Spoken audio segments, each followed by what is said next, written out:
Hey, welcome back everyone. It is now the beginning of April of 2022, and we're only getting closer and closer to the official release of the Obi-Wan Kenobi TV series, and of course even the Ahsoka Tano series entering into principal photography, which is when they begin filming and doing all the crazy stunts and amazing sequences that are already planned between Rosario Dawson and of course other actors and actresses joining the project. This is Mike Zero. Make sure to subscribe if you are new to the channel for future Star Wars updates. Also, by the way guys, make sure to drop a thumbs up on this video to support the channel. I thank you all so very much for the kind support. It is greatly appreciated. Now here we are, it is a very interesting time to be a Star Wars fan. We have a lot of announcements coming our way at Celebration this upcoming May. It's going to be a big deal. In fact, it's being listed as the best Star Wars celebration under Disney's wing because of how they have all of these major announcements in the pipeline that are going to really expand the Star Wars roadmap. So with that being said, what's even all the more exciting has everything to do with exactly what's been going on between Disney, Lucasfilm, George, Jon, and Dave Filoni, and exactly what they are up to as to exactly how they have ways to create a balance for the new Star Wars universe when it comes to mixing together both Legends and the Disney canon, and to really give fans a very different version of the Star Wars universe than ever before. Now with that being said, one thing that's even all the more exciting has everything to do with actress Daisy Ridley. Now you all may remember her as Rey in the sequel trilogy, of course. She's been a little bit more vivid, or a little bit more vocal if you will, about her past experience with the sequel trilogy and Lucasfilm as a company and working for Disney, and she's been shedding more light on Star Wars as a whole. Now when it all dwindles down to Daisy Ridley, once again this is also going to involve creator Jon Favreau, and exactly how it actually involves the sequel trilogy movies. Now specifically, of course, on top of all of this, with both Disney and Lucasfilm now focused on their new Star Wars projects such as Ahsoka and Mando Season 4, creators Jon Favreau and Dave Filoni are actively involved in a series of new shows that will be unveiled at Star Wars Celebration this May that will take fans by surprise. However, it's described that actress Daisy Ridley recently engaged in an interview where she was able to reveal more about her experience with Star Wars and Lucasfilm as a company. Now, Daisy Ridley goes on to state, "When I was working on The Rise of Skywalker, I will never forget that in the beginning, J.J. Abrams was trying to get Jon Favreau on board as a co-writer to help him out with the script and using some of Colin Trevorrow's original scenes from Duel of the Fates to be used in Episode 9. It was going to be a very involved line of work with both JJ and Favreau working on the last film of the Star Wars trilogy that I was involved in. They were essentially going to revive many of Trevorrow's scenes that involved characters like Obi-Wan Kenobi and Tor Valum, who is going to be the brand new villain in the final episode of Episode 9, of course, being. Now, let me just stop right here for 1 second of what Daisy Ridley had to say about the overall, structure of including Favreau originally as a co-writer, which ultimately, originally, was going to be one of the big additions to the Star Wars universe. Now, that's how he got his foot in the door to really start working on The Mandalorian. Unfortunately, this all went sour for Episode 9. He did not get to co-write Episode 9. It turned out to be Chris Terrio. The reason behind all of this had a lot to do with Kathleen Kennedy, and Daisy really gets into more of this in just a second. The thing about the sequel trilogy is that it lacked a lot of original aspects that a lot of fans were hoping to see in the final episode of the Skywalker saga.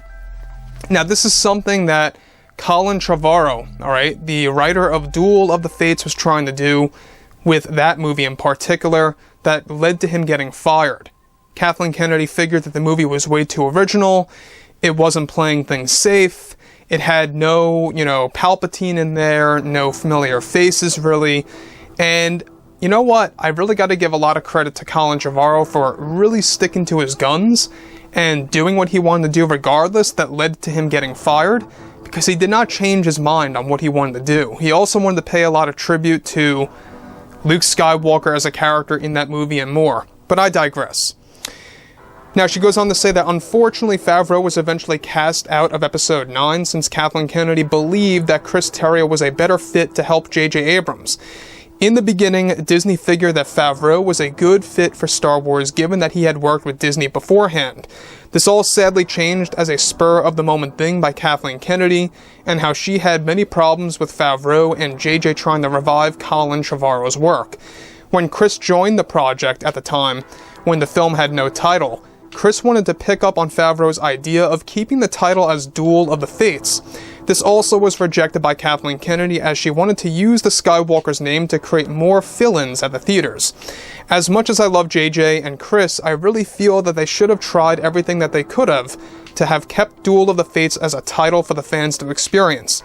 I will also never forget that Kathleen Kennedy believed that Favreau was too much of an amateur filmmaker at the time to even handle Star Wars. To me, he was more than qualified to handle the last film and worked with J.J. Abrams on the movie.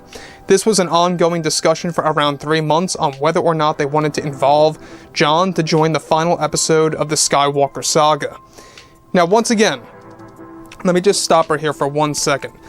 Daisy really has a good point, is that basically the reason as to why they did not want Favreau to join Episode 9 as a co-writer is because he wanted to pick up a lot of Colin Trevorrow's work as well as J.J. Abrams.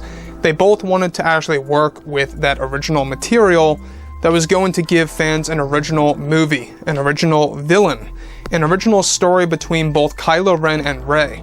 In fact, in case you guys did not know, the Duel of the Fates film, in case you guys didn't know this, they were going to make Rey as an original character called Rey Solana, giving, fans to experience her own lineage, her own power, exactly why she was so powerful. She had that Solana bloodline. I'll tap into that a little bit later.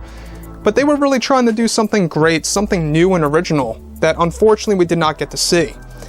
Now, she goes on to state that to my understanding, Lucasfilm was afraid of not playing things safe, given that them using Colin's original work was going to be too different than the plan to bring back Palpatine and Ian McDiarmid as him once again. I have always said this for years, that this trilogy needed a better villain. It needed something new, something fresh, to which I was shocked, just shocked when they added in Palpatine as the big bad. It's something that I, as an actress, never expected to happen on the big screen ever again. So there you have it. I mean, that's what Daisy really was able to talk about, her experience with the sequels and how Favreau almost made it as a co-writer for Episode 9, and unfortunately, this did not happen. Now, the thing about Chris Terrio, alright, I feel that Chris Terrio lacked a lot of vision of what Favreau could have done, and how he could have revived a lot of Colin Trevorrow's work, which ended up not being the case, sadly. I think that at the end of the day, a lot of actors like Daisy, Oscar, and John Boyega, of course, they all really seem to have been coming out more and more about how they truly feel about the sequel trilogy movies. I'm really proud of Oscar Isaac right now with his stunning performance as Moon Knight on Disney+. I mean, the guy's having the time of his life, so props to him for that. It just seems like that Daisy and John are lacking with their film careers right now. They're not really getting all that many offers over in Hollywood. Now, sure, Adam Driver, his latest film, House of Gucci and The Last Duel, kind of showed fans that Adam is well off right now. But overall, guys, drop a comment below. Let me know all of this in the comments, and if you guys did enjoy the content for today, make sure to drop a thumbs up on this video to support the channel. I thank you all so very much for the kind support, and I'll catch you guys next time.